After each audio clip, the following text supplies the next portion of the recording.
देख रहे हैं आप, आपके साथ में हूं Surabhi Tiwari. News room live की शुरुआत 3 बड़ी खबरों के साथ करेंगे क्योंकि 11 बज चुके हैं और 11 बजे आपको 3 बड़ी खबरों से रूबरू करवाएंगे। और इन तीनों बड़ी खबरें आपको सबसे पहले हम बता दें कि जिस तरीके से दिल्ली में एक आतंकवादी को प्रयागराज से जो पकड़ा गया है, उस आतंकवादी को लेकर के एक और नया खुलासा हो चुका है। और ऐसे में कहा जा रहा है कि बात सबसे पहले जिस तरीके से देश में आतंकी मॉड्यूल का खुलासा होने के बाद दिल्ली पुलिस के स्पेशल सेल को हुमैद और रहमान की तलाश थी, जिसे शुक्रवार को यूपी के प्रयागराज से गिरफ्तार कर लिया गया। प्रयागराज पुलिस ने ही हुमैद और रहमान को गिरफ्तार किया और अब उससे पुलिस और अन्य एजेंसियां पूछताछ कर रही हैं। आईएसआईएस और डी गैंग इसे रिश्ते ने देश की खुफिया एजेंसियों और कई राज्यों की पुलिस को डरा दिया है। लंबी खामोशी के बाद आईएसआईएस और अंडरवर्ल्ड ने हिंदुस्तान को दहलाने और लहूलुहान करने के लिए हाथ मिलाया है। हालांकि इनका रिश्ता बहुत पुराना है, 1993 के दौर से ही ये साथ है, लेकिन अब नए सिरे से इनका साथ आना खतरे की घंटी बताई जा रही है।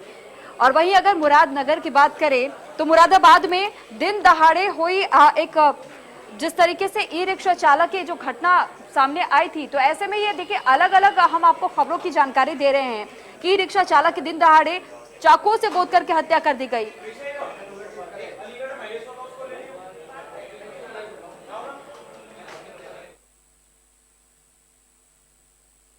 से ये बड़ी जानकारी सामने है कि डी कंपनी के जो आईएसआईएस के साथ मिलने की खबर सामने आई थी।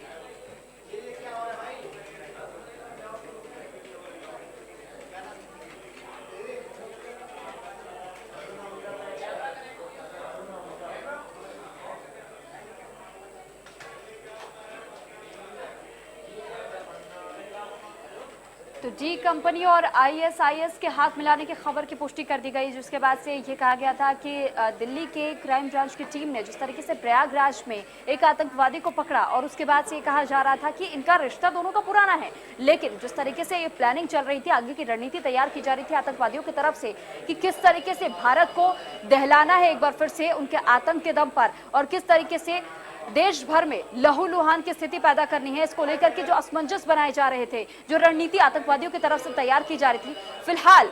इस पर रोक लगा दी गई है क्राइम ब्रांच की तरफ से, क्योंकि एक जो नया मोड़ आ चुका है आतंकवादी के सरगना को गिरफ्तार करने के बाद से। अब ये कहा जा रहा है कि हो सकता है कि आने वाले दिनों में जो आतंकवादी घटनाएं घटने वाली थी उन पर कुछ वक्त तक के लिए रोक लगा दी जाए। वहीं जो तमाम एजेंसियां हैं हमारे देश भर की, वो इसको लेकर अभी तक अलर्ट पर मौजूद है। और इस पर अधिक जानकारी के साथ हमारे साथ रवि जुड़ चुके हैं लाइव। और रवि, आपसे जानकारी चाहेंगे, जिस तरीके से ये कयास जताए जा रहे थे कि डी कंपनी और आईएसआईएस का अगर साथ होता है तो देश में एक बार फिर से देश को दहलाने की धमकियां जिस तरीके से मिल रही थी, इन कयासों के बीच में अब जिस आतंकवादी को पकड़ लिया गया है, क्या ये कहा जा सकता है कि अभी कुछ और भी आतंकवादियों की घुसपैठ की खबरें सामने आ सकती है, उनको जल्द पकड़ा जा सकता है?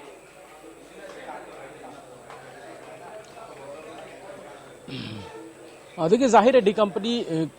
का नाम आने के बाद जिस तरीके से अब उनका जो लिंक है डी कंपनी के साथ जुड़ता नजर आ रहा है। साफ तौर पे अगर बात करें जिस तरीके से लगातार खुलासे हो रहे हैं और उम्मीद की जा रही है कि और भी बड़े खुलासे हो सकते हैं। हालांकि अगर बात करें तो पहले यूपी एटीएस की जो कार्रवाई थी उसमें पहले 3 लोग पकड़े गए, उसके बाद फिर 6 पकड़े गए। अब संख्या है वो बढ़ने की उम्मीद की जा रही है। साफ तौर पर अगर बात करें तो शुरुआती दौर में जिस तरीके से इनपुट मिला और इनपुट के आधार पर कार्रवाई यूपी एटीएस की टीम ने की गई, चाहे लखनऊ हो, चाहे प्रतापगढ़ हो, या उसके अलावा बहराइच हो, या आपके अलावा अगर रायबरेली हो, तो अलग अलग जिलों पे लगातार नजर बनी हुई है। साफ तौर पे जो कार्रवाइयां हैं वो लगातार जारी हैं और जो तमाम सारे खुलासे वो हो रहे हैं। और इन खुलासों के बाद अगर बात करें, तमाम सारे ऐसे लोग हैं जो एटीएस की निगाहों में और सुरक्षा एजेंसियां जो लगातार पहले से अलर्ट पे थी, और साफ तौर पर जिस तरीके से इनपुट मिला और उस इनपुट के आधार पर कार्रवाई की,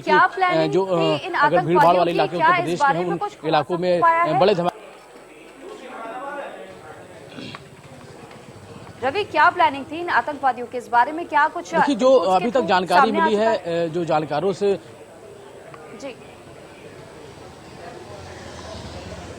देखिए, अभी तक जो जानकारी मिली है यूपी एटीएस को जो जानकारी मिली है वो साफ तौर पे ये मिली है कि उत्तर प्रदेश के कई इलाके हैं, त्योहारों के मद्देनजर भीड़ भाड़ होती है, वहां पर धमाकों से दहलाने की साजिश रची गई थी, जो कि अभी तक जानकारी मिली है। और लगातार अगर बात करें तो यूपी से करीब 6 लोगों की गिरफ्तारी हुई है, उसके बाद लगातार संख्या है वो बढ़ सकती है, ऐसा माना जा रहा है। कई सारे ऐसे लोग हैं जो जुड़े हुए हैं इन लोगों से, जिस तरीके से पाकिस्तान से ट्रेनिंग लेने की बात सामने आई। उसके अलावा तमाम सारे और जो क्लू है वो मिले हैं, तमाम सारी ऐसी विस्फोटक चीजें हैं वो बरामद हुई है, लाइव आईडी बरामद हुआ है, तमाम सारी और ऐसी चीजें मिली हैं जिसको लेकर लगातार छानबीन है वो की जा रही है। हालांकि अगर बात करें तो प्रदेश से 6 लोगों की गिरफ्तारी की गई और साफ तौर पे जिस तरीके से लगातार नेटवर्क काम कर रहा था, किस तरीके से ये अब डी कनेक्शन भी सामने आ रहा है, तमाम सारी और चीजें हैं वो सामने आ रही है। हालांकि अगर बात करें तो जिस तरीके से लगातार जो छानबीन है, जांच पड़ताल है वो लगातार आगे बढ़ रही है और इस जांच पड़ताल के आगे जैसे जैसे बढ़ती है वैसे वैसे कुछ नाम और सामने आने का अंदेशा है वो लगा हुआ है। तो साफ तौर पर इसमें कौन से और वो नाम है, कौन लोग इन पूरे नेटवर्क में काम कर रहे थे, किस किस तरीके से नेटवर्क पूरा काम कर रहा था, फंडिंग कहां से हो रही थी, तमाम सारे और सवाल हैं, सवालों के जवाब भी मिलने बाकी है। लेकिन जरूर है कि यूपी एटीएस लगातार इस पर निगाह बनाए हुए, लगातार इसकी कार्रवाई है वो लगातार जारी है।